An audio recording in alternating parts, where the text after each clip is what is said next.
Remember that time you fell in love with a space opera? Luke, Princess Cinnabon, and Indiana Jones. No!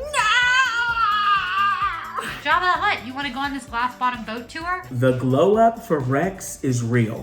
Dun dun dun dun dun dun dun dun dun dun dun dun dun dun dun dun dun dun. You know, I think I saw the Star Wars movie. Oh gosh, I don't know when I first saw Star Wars. I was a kid when I saw the original Star Wars. Very young.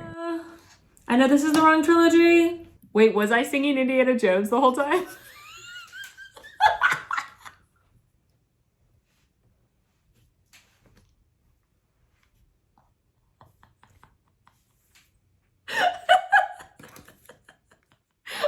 Well, there you go. Star Wars, A New Hope. Star Wars A New Hope is Star Wars. You heard me. New Hope is some weird thing they said later to help organize the films in people's minds. Is episode 4 of the Star Wars series. It's the first Star Wars movie. It's the Star Wars movie. The episode you should always start with in shooting in watching order. If you're going to watch Star Wars, I am religiously with the Force on starting 4, 5, 6, 1, 2, 3, 7, 8, 9, and then fill in. You just need to watch them in release order like we humans, we Americans did. God bless you, George Lucas. So the main Star Wars characters are... There's a lot, so buckle up. First of all, you have the Sand People. 3 main characters. Luke, Princess Cinnabon, and Indiana Jones, who's best friends with a big furry bear. Luke Skywalker. I love Mark Hamill as a person, so he's wonderful. But Luke Skywalker's very whiny. You know what, to be honest with you, Luke is such an angsty, teenager. Who gets the chance to make out with his sister and takes it, and most of us wouldn't. I was going to town to get some power converters. He stares dramatically out onto the horizon.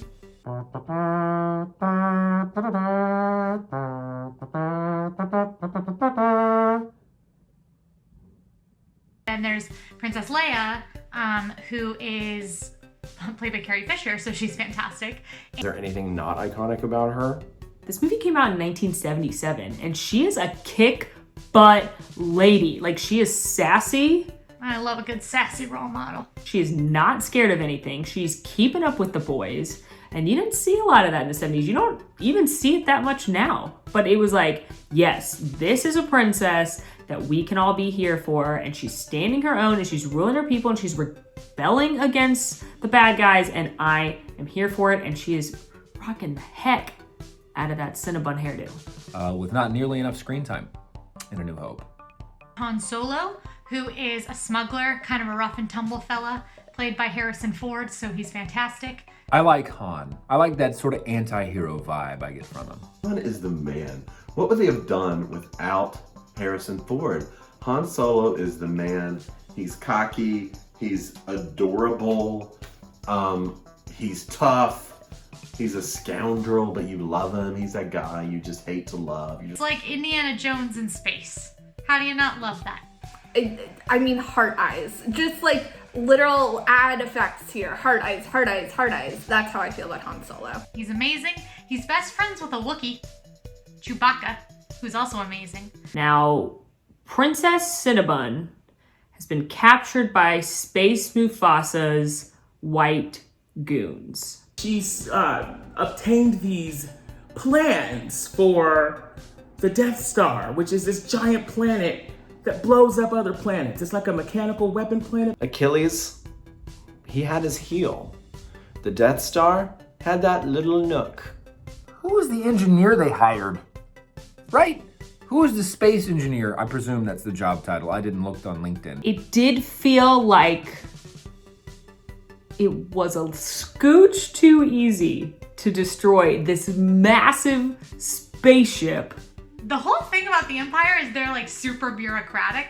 They have to go through a lot of channels of command to get up to the Sith Lords to do stuff. And that's exactly the kind of thing that would slip through in a heavy bureaucracy. The girl in Rogue One's dad put it there, so that's why it was easy to blow up. Sir, do we need to fill in the, that really weak spot on the outside that someone could shoot with a blaster at any given time if they had even a slight connection to the Force? And someone would be like, oh yeah, I'll file the paperwork. But then he has to go home because his wife's pregnant, and the paperwork never gets filed because you can't really do paperwork from home. Work from home wasn't a thing in Star Wars. Like, you got off the Death Star, you were clocking out for the weekend, you know what I mean? So he doesn't do the paperwork, and then by Monday he's forgotten because somebody threw away his Post-it note, and it's all just gone to heck.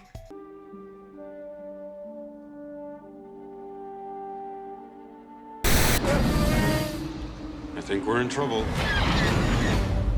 This is a dangerous time. Star Wars The Empire Strikes Back is episode 5 of the Star Wars series. But it's really the second movie of the Star Wars saga. And it's the sequel to the original, and it's better, dare I say?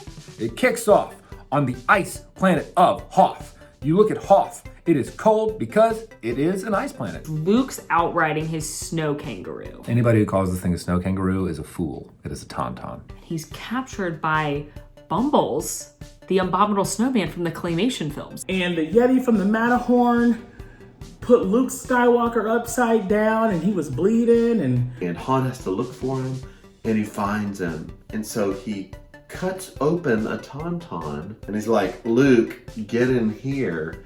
It'll be a nice snuggy kind of little sleeping bag for the night. But yuck! Get this slimy innards off me! I'm not saying that I want to cut open an animal and climb inside of it, but if I were to, I would want it to be a tauntaun. And I don't think I'm the only one. I just think I'm the only one brave enough to say it. If you agree with me, please tell me in the comments. that's nasty. That's just nasty. Luke decides not to go with the group and decides to go to the Dagobah system in search of Obi-Wan Kenobi's ghost friend, also that we know and love as Yoda. Space Kermit. So, my husband's in the other room, and I'm hoping he doesn't overhear any of this. I wasn't super into Yoda. He's kind of rude and annoying. And like, why does he live there? Yoda, I feel like him and Breedlove would like really get along because I feel like Breedlove just has it all figured out. I love that Yoda's a crazy old man in a swamp who's green. Who does that sound like, everybody? Sounds like Shrek. Yoda is the Shrek of the Star Wars universe. No, that can't be true. I was so upset when Han got frozen in carbonite, and it was the contributing factor of why I was like, next movie, please. So my initial reaction was, wow, that's not great. The second reaction was, why does his face look like that? I think that's it. I thought it was the end of the world. What are we supposed to do? How is Leia supposed to go on? You know what? I like Han and Leia's relationship. Looking back, it's a little bit like a romance of like a kindergarten romance where it's like, he's so mean to you, but it's only because he likes you. I think that Han and Leia have a very like throes of passion, young love. We're going through something very tragic together. We're going through something really hard together, and we're both hot, so we're in love. I think, okay, yeah, I'd like him to go ahead and say I love you back, but it's pretty hot because most of us have really low self-esteem. So the idea of a hot, cool guy being like, I know you love me, and then moving on, we love it.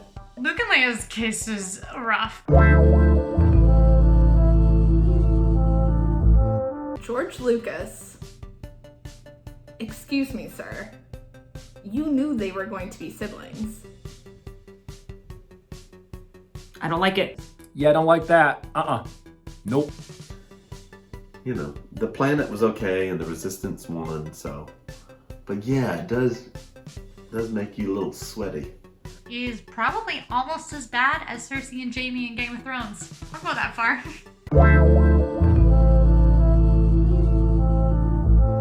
And it's the one that famously features Luke finding out his parentage at the end. Spoiler alert, it's Darth Vader. No! If I could go back in history and like erase a spoiler from my head before seeing it, I wish I could erase that. You don't want to know what's crazy? No one knows that quote. Everyone's like, it's Luke, I am your father, but it's not. It's like, Luke, I'm your dad, okay? Your mom and I, we did what people do. Consenting adults do. I made you with my body juices. But he actually says, no, I am your father.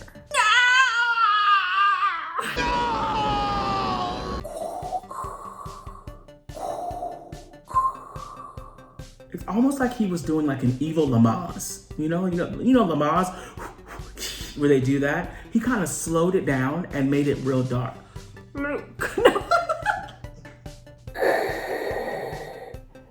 I am much better in The Lion King. Luke, I am your father. Luke, it's going Kermit.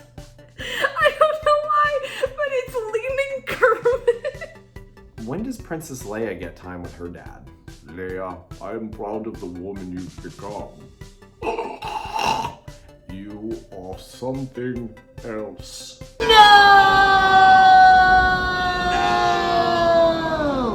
Your destiny lies with me, Skywalker. Obi-Wan knew.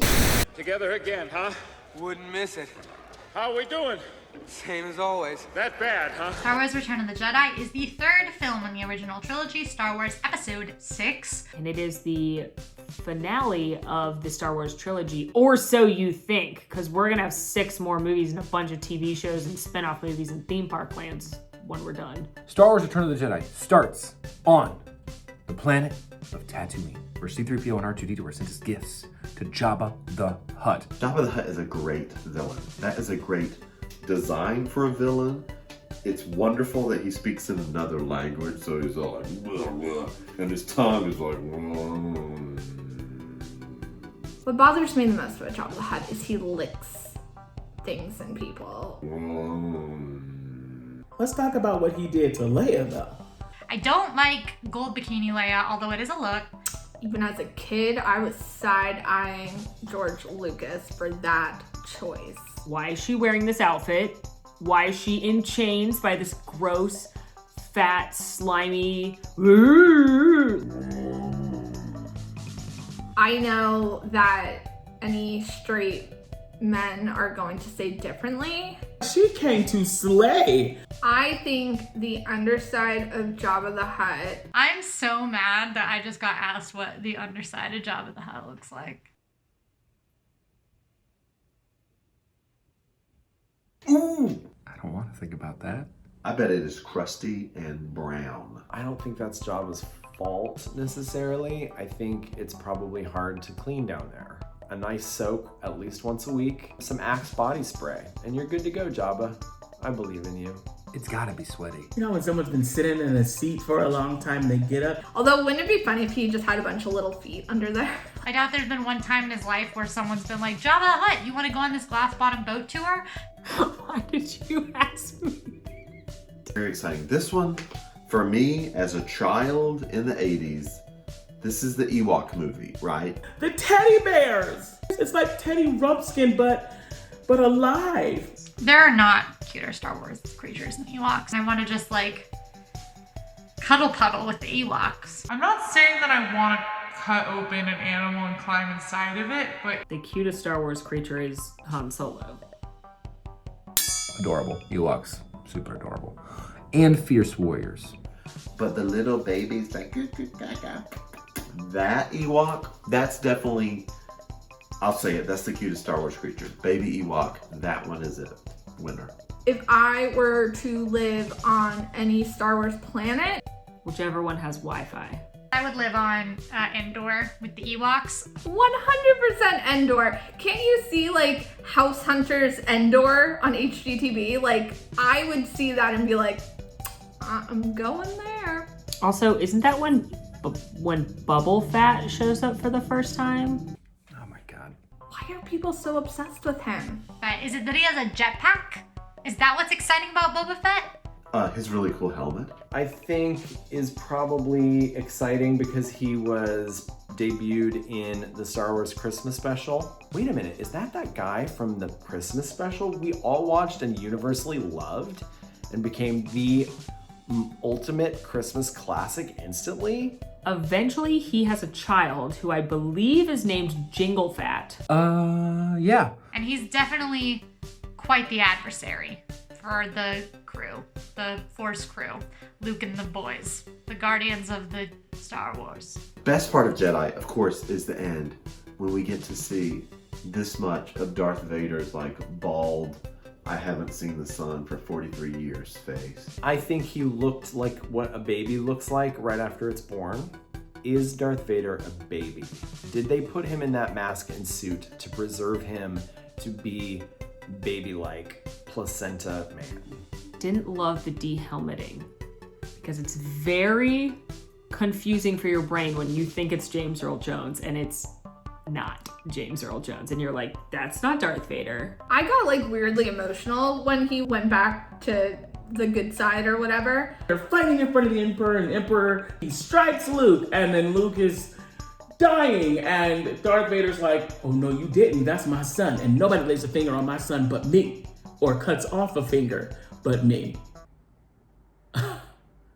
I'll wait. Boo! That was funny. Okay. This kind of like tormented soul who's so corrupted by the dark side would in his final moments want to be like redeem himself in the eyes of his son and probably in the eyes of himself. So I like that he was redeemed, even if he did look like a very sick cabbage.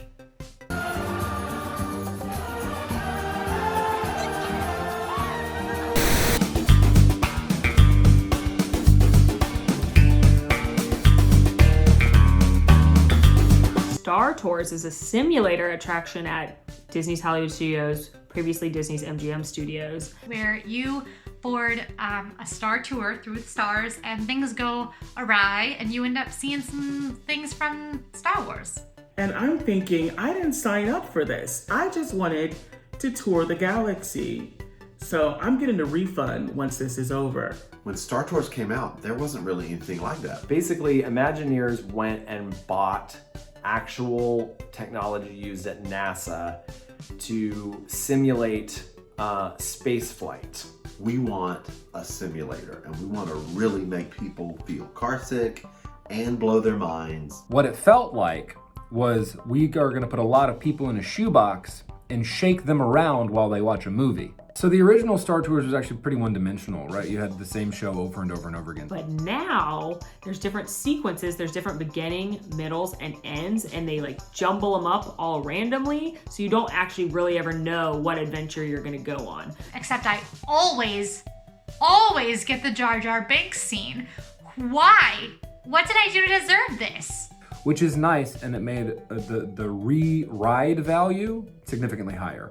Is it because like I tossed away half a Mickey bar once? Like what? I'm not saying that I want to cut open an animal and climb inside of it, but Rex, who was the pilot on the original Star Tours, That was voiced by Pee Wee Herman. Pee Wee Herman? Shut up! Pee Wee Herman? And he's like, here we are in space. I prefer C-3PO. I think C-3PO is funnier, and Rex just, poor Rex. I feel bad for Rex. He never got it right. We gave him decades, and he never could pilot correctly, so it was time for him to go. C-3PO is very beloved. I find him very annoying. I think he is kind of like just causing more trouble than he's worth. Not as experienced a pilot as RDX, I'll tell you that right now. He does not know what he's doing. Oh no, I don't know how to pilot this. Oh, this is not going to end well. Oh dear, oh dear. The glow up for Rex is real, okay? Rex went from being an amateur pilot to a galaxy-renowned DJ. I mean, he is the hottest DJ in the universe, and DJ Rex, Oga's Canteen. Thank you for being cool Imagineers and knowing that we needed Rex somewhere in the parks and not just an inanimate robot in the corner of a queue line. We needed DJ Rex like the desert needs the rain. Love that DJ Rex. Thank you, DJ Rex, for having the coolest tunes in the galaxy. because we all know that's what Rex wanted to do. He wanted to be a DJ, and his parents said, no, you have to go to pilot school, you have to go to flight school, we're your droid mom and dad, and you need to go to flight school. Star Wars Launch Bay, I did really enjoy getting to meet BB-8, who is just a pure delight. I really like Star Wars Launch Bay. I really like seeing all the original props in there, and I really like meeting the characters in there. They do a really good job of making them like immersive meet and greet experiences where you actually like feel like you're there, like meeting like the characters. I've met Chewbacca many times. He's very kind, always gives me a nice hug, and he gives like really good hugs, as you can probably imagine, because he's so furry. His hugs will give Olaf a run for his money. We had a great conversation. For those of you who don't speak Wookiee fluently like I do, very talkative. I have also met Darth Vader. It was a little more tension there. Pose for the photo. Like, he posed for a picture with me, but I don't know that he wanted to. Me and Darth. While I personally would love to see more of the original trilogy represented in the parks, I think that it's represented plenty. Would I love to see more Han Solo in the parks? Absolutely, I would. I think that it is sorely missing. I understand for story purposes why Galaxy's Edge is set in the time frame that it is. And so I would understand it could be kind of difficult to, in a well-immersed area, to add the original trilogy in as much as I would like. I understand why they can't, but would I love it? Absolutely. The original Star Wars trilogy was really impressive and groundbreaking in a lot of ways. It was really impressive technologically. It had this great story, it had romance, it had action, it had a little bit of everything, and there's no wonder that it's such an iconic and beloved franchise still to this day. It's amazing that that was created in the period of like, I don't know what, 4 or 5 years. There's so much history there, there's so much fandom, you know, it was before I was born, there's never been existence without Star Wars. For me. I do love the new Star Wars, don't get me wrong. I'm all for Rey, I'm all for, you know, everything that they brought to this Star Wars I think was so thought out. But I'm so here for the trilogy. I appreciate episodes 1, 2, and 3. I appreciate episodes 7, 8, and 9. But the original trilogy will always be the best trilogy. Not only because it was the original, but also just because they were some of the most interesting characters and stories that the original trilogy is always going to win out in my mind. I made you with my body juices. That's right. Your mother and I, we made love. What? Are you angry you were made? If it weren't for me being your father, you would be non-existent. So get over it. My name is Darth Vader, and you're welcome for life. Clean your room! Hey everybody, Molly here. The AllEars team is loving that you're enjoying RTT, so make sure to like and subscribe and ring that notification bell so you know when new episodes come out. If you want more RTT, click over here for a playlist of every single episode. And if you want more AllEars, click over here for a video of me looking for all the details in Star Wars Galaxy's Edge. Thanks for watching!